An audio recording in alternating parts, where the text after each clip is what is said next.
here we are again, folks. Another fairways and greens. It's really lesson 2, but we're going to go and call it lesson 1. We are, I'm not a technical guy well, I'm kind of a technical guy, but yes, struggled with the video last time, so we got good audio now. Very good audio. Yeah, thanks to Mr. Velsey. Thank you. The nice little audio. But today we're going to talk wedges today, short game, chipping. Yes. So Greg's going to give us some information about just kind of what our wedges are and what the word bounce and everything else goes, and what does that mean and what does it do. Correct. And then we'll work on a couple drills. So. Great. Awesome. So typically when you get a golf set, it comes with a pitching wedge, maybe a sand wedge. So being a better short game player, getting on the green in regulation, you want options. Yeah. I mean, you have 14 clubs in your bag, and you say you never hit a 3-iron or 4-iron. Why is it in your bag? Take it out, put a couple more wedges in. The more options you have with wedges, the better. And the reason I say that is your pitching wedge is typically right around 48, 49, 50 degrees, and your sand wedge is right around 55, 56, 57 degrees. So there's an area there. There's like a gap, and it got a thing called a gap wedge. And then you also have a club that's called the lob wedge. So you have the lob wedge is basically the highest lofted club in your bag. It's usually around 60 degrees. Okay. So it gives you options where you can just use that club, not have to do anything special. And what I mean by that, I'll show in a second. But you'll just be able to swing the club normally, and it should do the job for you. Bounce, just going to give you a little option on bounce. A lot of clubs, when you get them, mostly sand wedges, you see this on a lot. You'll see the number.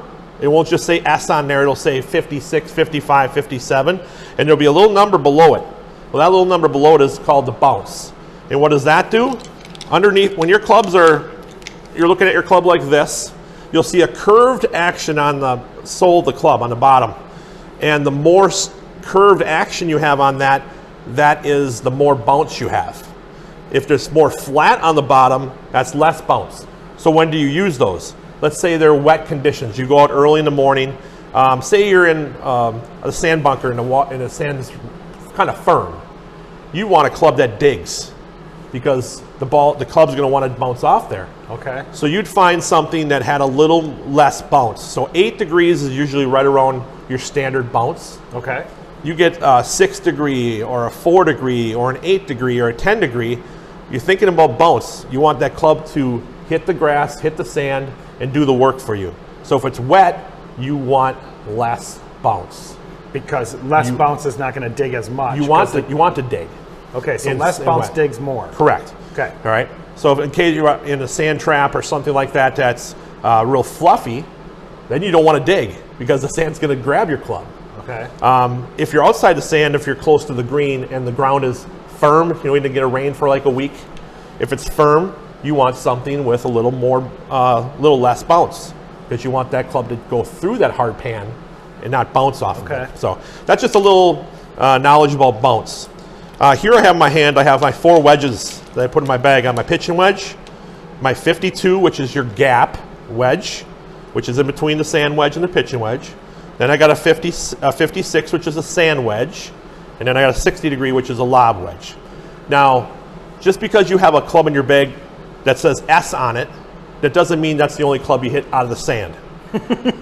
Just because it says sand wedge, you can take that sand wedge out on the fairway. You can take that sand. I know it's funny, but I know I laugh, but you hear people that I don't have a sand wedge in my bunker. Yeah. So when you have just 2 clubs, your pitching wedge and sand wedge, you have to create a shot, and that will lead to a lot of problems. And I'll show you why. Let's just take a pitching wedge out here for a second. Like I said, it was around 50 degrees for a pitching wedge, and say that's the only wedge you have in your bag. And I place this down, but I got to get that ball up high really quick. So instead of standing here by the ball, I'm going to try to open it up. And what I mean by open it up, I turn that face so it's more loft on it. So it looks flatter when you're looking down at it, right? Yes. Yes. So if I try to open it up, you'll see, if the camera will pick it up here, when I open it up, this is called the hosel. And when you put that club in a spot where it's not supposed to be, that hosel gets really close to the golf ball. And what do you think the ball is going to do if you don't hit it right? Oh, it's going to shoot straight right. It's going to go straight right. So have a club in your bag where you can just set that club down on the ground and it's going to do the work with you, so you don't have to open it and stand differently. You can just swing. The more options you have in your bag, the more times you're going to get that ball where you want it to go. Right. So pretty easy. Now, I'm not saying go out and buy 4 wedges or 3 wedges because you have your pitching wedge already. But it's just, I just want you to know what the options are. If you have something in your house, it's the same thing. If you have something in your house that you haven't used for a long time, get rid of it. Right. Yeah. Same thing with golf. So.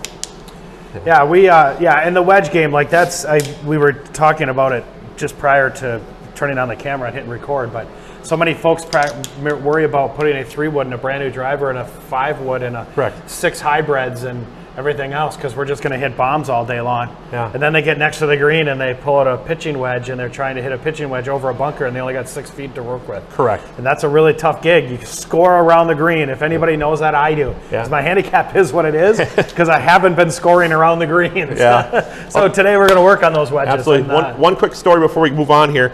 I was watching a YouTube video yesterday with John Daly. Mm-hmm. And actually he made a really good point.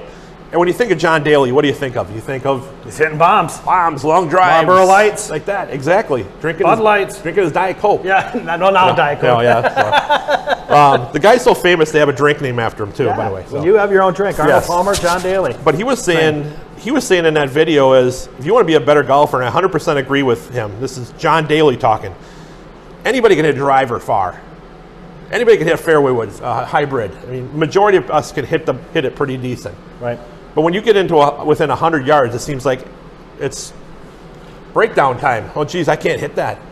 If you practice your 100-yard shots and even chipping and putting, you get your chipping and putting down, your strokes are going to go down tremendously. I say this all the time. Why does it take on a par 4 2 shots to get up next to the green, but 4 more shots to get in the hole? Yeah. It had nothing to do with your driver. Had nothing to do with your 5-iron. Oh, I'm aware. So chipping and putting is where it is at. I can't force that enough. Yeah. So that's my big thing. That's how I'm going to get down to that 4.9. Yeah, perfect. Working those wedges. Perfect. So working those wedges. All right. So what do you want to start with wedge? Well, what I want to start with is just starting to work on. I think what I need to get is a good practice routine. Okay. With wedges, right? Wonderful. Like most of us go out there to practice, and like myself, if I go anywhere around the chipping green or the practice green or anything like that, what do? I hit 3 or 4 wedges, and I'm like, oh, 2 of them, I hit 6 wedges, 2 stop near the hole, I'm good. I'll put that club away and go hit some putts, and we're going to go off. Yeah. And really what I want to start building into is what is a nice routine, or what are some drills to work on, so that way we can really kind of hone in on those around the green little chip shots and start working from the hole out to that 100 yards. Got it. Here's a great drill. Now you speak about that. It's called the up and down drill. If you're chipping to a green, what didn't happen?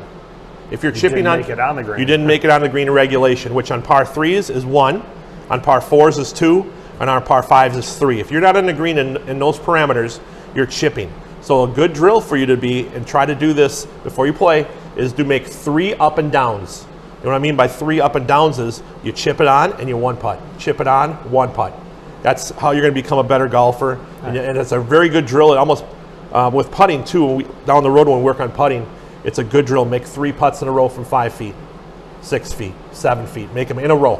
Okay. You know, that'll help you with that. But a good drill, it's just a practice drill, up and downs, 3 in a row. Okay. And you'll be so much better. So. Yeah. So, like I said, working on those chip shots there, I think the one thing that I would implore for this particular episode here that would help me out a lot is really just what other drills, because I know there's hundreds of shots, right? You can have a 56-degree wedge in your hand, and you can hit it low, you can hit it high, you can, try to, roll it out, or you could stop it, and trying to figure out what those distances are, because we close the gap, right? Because I've got the same thing. I've got a pitching wedge, I've got a gap wedge, I've got a 56 and a 60. Yes. So those are my wedges. But then the struggle comes into play is, so my 56-degree wedge, for example, it's about my 90-yard full swing shot, right? Yep. But then when I get to 10 yards, there's not a 90-degree wedge for the full swing shot, right? So then the obviously obstacles and stuff come into play, but really just kind of working on like that distance control and just making sure like I can get those different swings down. Got it. So very good. And so what we'll do today for chipping right now, we're just going to basically pretend that we're around the green We're not 50 yards out, we're not 60, 70 yards out, you're going to be around the greens. That being said, you want to use one club that's universal for you when you're not close. Okay. You never want to switch off, okay, I want to hit my 56 on this chip. It's the same distance, and then over there hit a 16 degree and hit a gap wedge. So try to take that one club that you like, which is typically probably a sand wedge, and we maneuver with that club. Right. The only time that you would use a 60 degree and to try to get up real quick is if there's a bunker and there's the green, right, and you want that ball to get up real quick and get down real quick. I personally, so far, I'm a fan of using my 60 degree wedge in the bunkers as well. Okay. My bunker play has gotten better, but it's still a lot to be desired. We probably practice that like very little to none. Yeah. So the 60 degree has just given me the confidence to get the ball up, right? When I swing, I can still take that same swing. So I really rely on my 60 for there. Very few times am I using my 60 as a full, like 50-yard shot, right, like hitting a 60 or something like that. Perfect. But I primarily do use the 56, my 56 All degree right, wedge. so we'll just grab the 56. Okay. And we'll just talk right now a little bit about setup and how we set up to those shots. Again, we're just about inside 10 yards away from the green. So now that we're 10 yards inside the green, we're going to take that club and we're going to choke down to the bottom of the grip. That's the first thing, because if you're up here, the club's longer. The longer the club is, the farther the ball wants to go. And again, we're just 10 yards from the green. So we're going to choke down to make this club shorter. That's going to help control our distance. Okay. Okay. The biggest thing with chipping I see is too much pressure in your hands. So let me shake your hand here. That's too hard. Let it go. Let it go. You're hardly holding it. That's the grip pressure that you want to put on that club. Oh wow. And the reason for that is, if you hold on to that club really, really tight, you're actually adding tension that goes up your arm. And this 36-inch club now becomes 46, 47, 48 inches. So you might as well come into your garage, take a shovel, and go chip with that. So get all the tension away to your wrists and let it go. That's it. Nothing going up your arm. If you're down by the ball and you feel any tension going up your arm, just release it and re-grip and feel that tension go away. Okay. The more relaxed you are, the more that ball is going to react to your swing. And you're also going to see too, if you're gripping really tight, the ball's going to hit this face and it's going to do more of a jump action and forward spin, where you want that ball to hit the green and check up. Soft, yeah. And so the softer hands is going to help that ball run right up that face and have a little bit of backspin to it. And you'll notice it too when you're chipping, practicing, when you chip those shots, like from me to the other side of the camera, you can actually see the ball backspinning. And so when it does that, it hits and checks. Okay. And then you're using that same club, you'll figure out what the distances are by just gripping down or gripping up. You want a little more. If you want a little more, grip up higher. Okay. If you have a pin that's on the other side of the green. But the relaxation is the biggest key with chipping and putting. Okay. Any short game, you don't want no tension whatsoever. Okay. So setup as well, I'm going to have you stand up to this one, and I'll kind of face this one. So for setup for chipping, you want to have a little bit of an open stance. So a little bit, which means your front foot's going to be, for a right-handed golfer, just going to go from here to here.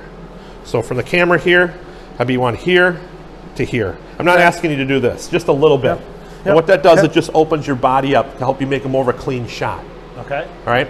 Other than that, you're still standing over the ball like you normally would for a 7-iron or an 8-iron.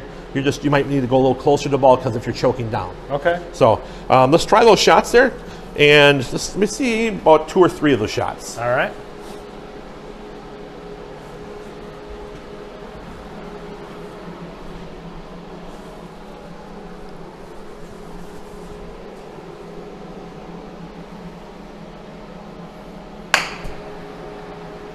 Hit a couple more. Sounded like a rock. It did. It's cold out here. We'll blame it on the cold. Yep. Better? One more.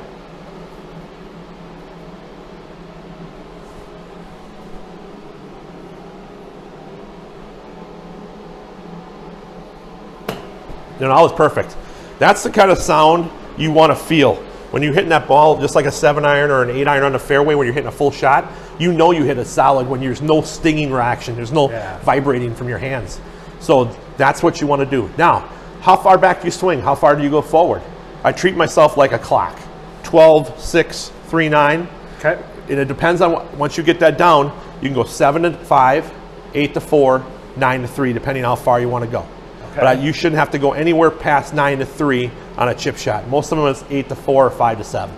Okay. So once you get that down on the greens that you're chipping onto, you know, okay, next time I have to do 4 to 8.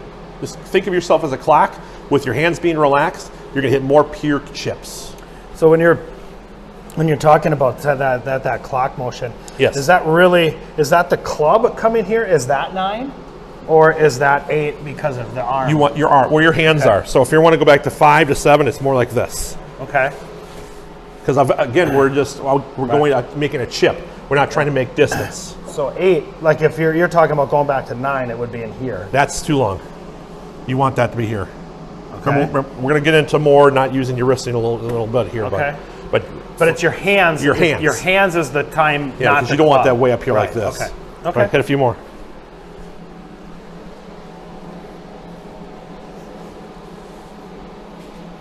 There you go. Couple more. And I like what you're doing on the last shot. I'll point it out to you. Beautiful. Pretty much straight down the line. Oh, that was a little thin. One more.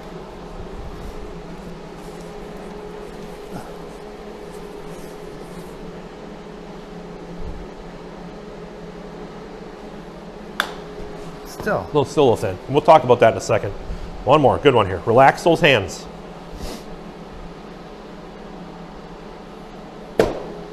All right, try again.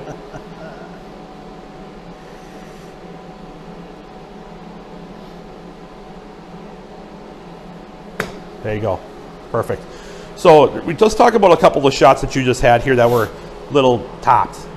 That doesn't take very much. So anytime you top a ball in a range, even chipping or putting, you're coming down to the ball and your club is picking up just slightly. You go from here to here, that's a top. okay. Yep. So you want to feel like that club is hitting the ground. Don't be afraid to hit the ground. I'm not asking you to chop down on the ground, but let the club at least hit the ground. Okay. And with your relaxed hands, it's going to relax you up your arms. And it's going to allow you to get through that shot. I guarantee you, if you were tense and you hit the ground, the club would stick in the ground. Okay. Yeah. So the more relaxed you are, the more that club can pick up the ball. You just want that club to just slap the grass. Slap. Slap. If you don't hit the grass at all, the ball has no chance of going in the area, obviously. Right. Okay. So being relaxed. One other thing too, with being relaxed and hitting a more pure shot, we don't want to try to get our wrists into it. If we're getting our wrists into it, it's more of a full swing then. Okay. So when you're chipping, you want to feel like you're almost like my arms are staying in that V position. They never come out of it. They don't do this. They don't do this. Okay. You want no wrist action whatsoever. You want just the arms to flow. Okay. All right, let's give it a shot.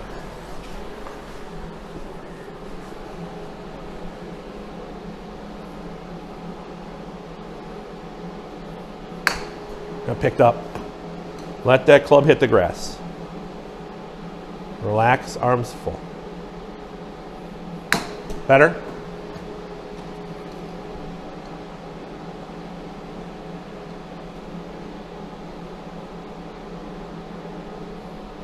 There you go. Same concept with chipping as with 7-iron as well, full shot. When you're swinging with rhythm. Okay. Yep. You're not trying to jab at something. You're not trying to push the ball to where you want it. Let the flow go. It's tempo. Huge.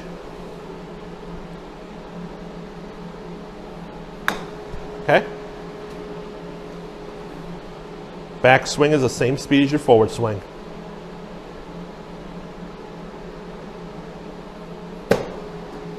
It's all right. How much leg action should be in? Very little. Very little. There you go.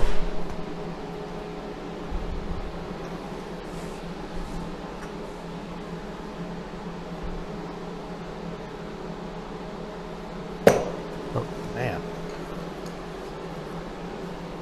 And when you're chunking it like that, that tells me there's very little grip pressure because the club's staying down long. Okay. So add a little bit more to it. There you go. And what I like about your chipping style is when you finish, I'll show the camera here. When Joe finishes, you know, he's almost pointing the club to where you want it to go. You're letting the momentum take you that far. You're not trying to do this. You're not trying to stab at it. Or you're not trying to do this like this. Point that club at your target. Okay. In that line. You did a really good job of that. So then working on, and that's the same action. So if I was trying to do that one from, you know, that probably 7 or 8. Yep. Right. So now if I'm going to do that same action from 9, right, I'm still going to keep down on the. Still keep it low. Still keep it low. Unless Just same swing. I'm just going back a little further. Correct. You're just off the green, 10 yards off the green. You're not trying to make any distance. So you get past 3 to 9. Now you're talking about more distance. You're talking about a 20-yard shot, 30-yard shot. Okay.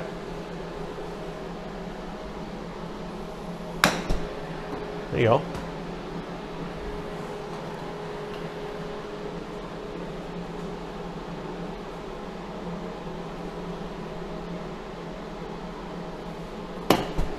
Very nice. You're going to notice too when you follow through and you hit those nice pure shots, the ball's going to be spinning like a top. It's going to spin like this till it hits the grass, checks up. You're not asking for it to back up. Right. But you at least want that ball to hit the grass and stop in that general area. Okay. You don't want that ball to have any forward spin on it where it hits the grass and just rolls out. Okay. So wedge game. Yes. Would you say as far as a drill or a good exercise for that, is that just coming out to say, you know, hit 10 7 to 4s and hit 10 8 to 3, or you know 8 to 5, or you know 8 to 4, 7 to 3, 7 to 4, 8 3. I'm saying them all now, all kinds of numbers. You want to try to do 3 up and downs no matter what. Okay. You make your 3 up and downs, and just like we talked about in the beginning of the lesson, you're going to be so much more confident when you get around the greens where you're not worried about it anymore. In your teachings with that, like that 8 to 4 swing, right? Yeah. Generally, what are you thinking about distance-wise on that 8 to 4 swing? Grip pressure. Everything's grip pressure. I guess more or less, how long, how many yards, or how far should that ball travel ideally? Well, I know each individual person might be a lot different, but as an instructor, like, what is your ideal length that shot, that 8 to 4 should be? If you're going for an adult, for adult, 5 to 7, 8 to 4, 9 to 3, each one of those should be between 5 and 10 yards. Okay. So if you're at just off the green and you're going 5 to 7, you know, you're thinking between 5 and 10 yards. Okay. Then you move it out another 5 yards, and you move it out another 5 yards, or 7 yards. So every time you move a next level, you can do that as well. It's the same thing with gripping down as well. You can do that instead of going 9 to 3. You can just go from the bottom of the club and move it up this way. It's the same philosophy. Okay. Yeah. All right. Well, chipping 101. I'll work on it. We'll see you in a couple more videos, and I'll show you how much better I've gotten at it. Perfect. Love it. All right.